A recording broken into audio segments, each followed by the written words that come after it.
Ka ndikim ka Vatikani sot në diplomacinë ndërkombëtare, sidomos në konfliktet globale?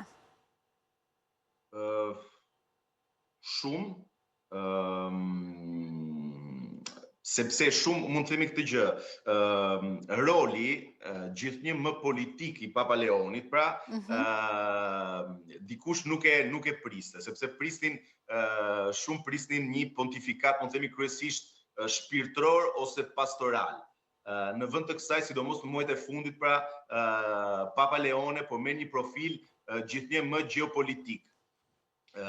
Duket se Papa dëshiron të forcojë nga një anë rolin e Vatikanit si ndërmjetës ndërkombëtar,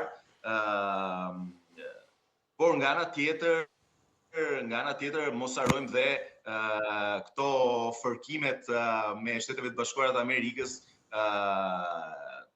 Mos harrojmë se Papa vetë ka përardhje nga Shtetet e Bashkuara Amerikan, po. Temat e zgjedhura, mos harrojmë se ngelen prapë ato të njëjtat që Papa i ka qëndisur mbi vete, që janë paqja, dinjiteti njerëzor, liria fetare, mbështetja për popujt e goditur nga luftrat.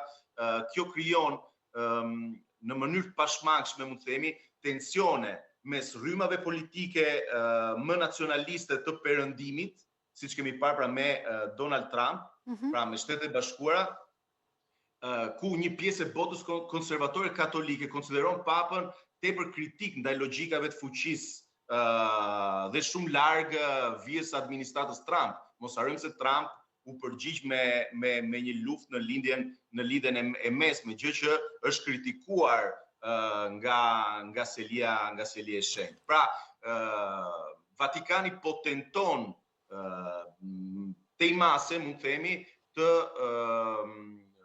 duket pra si një aktor geopolitik autonom.